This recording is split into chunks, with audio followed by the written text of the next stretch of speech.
Alam mo ba yung pinakamasakit na klase ng pagmamahal? Hindi yung iniwan ka niya kaagad. Hindi yung unti-unting nawawala yung pagmamahal niya habang nasa tabi mo pa siya. Kung isa ka sa mga nasa ganyang sitwasyon, para sa itong video na ginawa ko ngayon. Kasi dito sa video na to, pag-uusapan natin yung mga senyales na wala na siyang pakialam sa'yo. Interesado ako malaman kung ano na itong mga to. Tara, pag-usapan natin yan.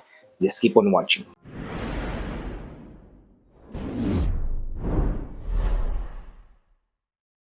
Hi, I'm Gary Upimo at gumagawa ako ng mga videos na katulad nito para tulungan ka na maging best version ng sarili mo. At may bigay mo yung best self mo syempre sa taong mahal mo. Kaya kung bago ka pa lang dito sa channel ko, please consider liking this video, hit the subscribe button and the notification bell para lagi kang updated sa mga videos na katulad nito na i-upload pa natin sa inaharap. Wala nang paligoy-ligoy pa, ang unang bagay kapatid, unang senyales na makikita mo, mapapansin mo sa isang tao kapag hindi ka na niya mahal ay kapag okay lang sa kanya na makita kang nasasaktan. Yung dati, simpleng tampo mo lang, napapansin niya na kagad, di ba? Ngayon, kahit umiiyak ka pa sa harapan niya, parang wala na lang. Yung tipong nag-overthink ka gabi-gabi. Pero ang sagot lang niya sa'yo, ang drama mo naman. Bes, kapag mahal ka ng tao, hindi siya magiging komportable na nakikita kanyang nasasaktan. Pero kapag wala na siyang pake, matitiis kanyang masaktan kahit alam niya na siya yung dahilan. Dalawa, sinisisi ka pa niya sa pagkakamali mo. Yung imbes na akuin niya yung pagkakamali niya, ikaw pa yung ginagawa niyang dahilan kung bakit nagawa niya yung pagkakamali na yun. Ikaw pa yung nagiging mukhang problema, di ba? Halimbawa,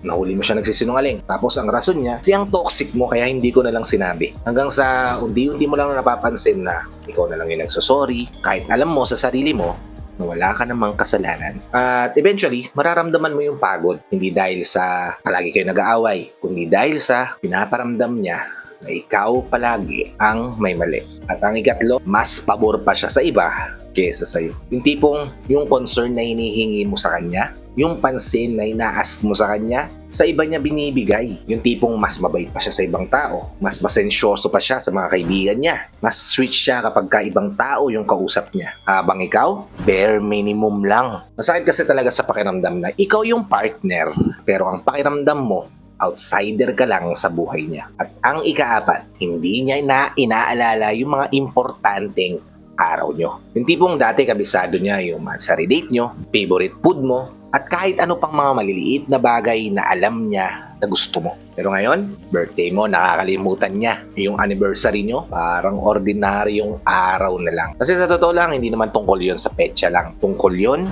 sa effort na ibibigay niya sa mismong araw na yon. Kasi kapag mahal ka talaga ng tao, natural lang na maaalala niya yung mga importanteng bagay pagdating sa'yo. Ikalima, mas priority niya na ibang tao kesa sa'yo. Actually, hindi naman kasi talaga issue kung busy ba siya o hindi. Ang issue dyan, kapatid, ay yung wala ka ng space sa mga priority niya. Kapag kailangan mo siya, unavailable siya. Pero pag sa ibang tao, nandyan siya kagad. Doon mo marirealize na hindi pala wala siyang time. Kundi, hindi ka lang talaga niya priority. Ika-6, hindi niya na ino-open sa'yo ang lahat ng pangarap niya. Dati, ikaw nakakalam kung ano yung mga plano niya sa buhay. Ngayon, nalalaman mo na lang yung mga gusto niya mula pa sa ibang tao. Remember, kapatid, kapag mahal ka ng isang tao, kasama ka sa mga future plans niya. Pero kapag hindi ka niya kinakausap tungkol sa mga pangarap niya, malaki yung posibilidad, kapatid, na hindi ka na kasama doon. At ang ikapito, masaya na siya sa iba. Alam mo kung ano yung pinakamasakit? Yung makikita mo na kaya naman niya palang maging masaya. Hindi nga lang ikaw yung kasama. Yung effort na hinihingi mo sa kanya dati, kusa niya na palang ginagawa sa iba. Yung atensyon na ipinaglalaban mo noon, libre niyang binibigay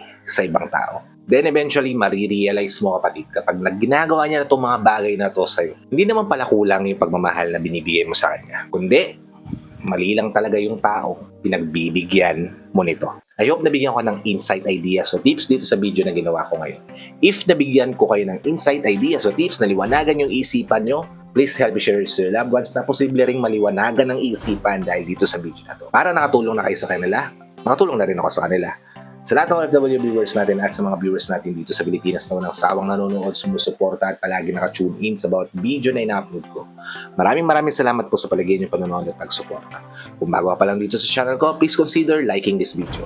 Hit the subscribe button and the notification bell para lagi kang updated sa mga videos na katulad nito na i-upload pa natin sa inaharap. So, hanggang dito na lang mga kapatid. Maraming salamat ulit sa panonood. I hope to see you all on my next vlog. Ingat ka dyan palagi kapatid.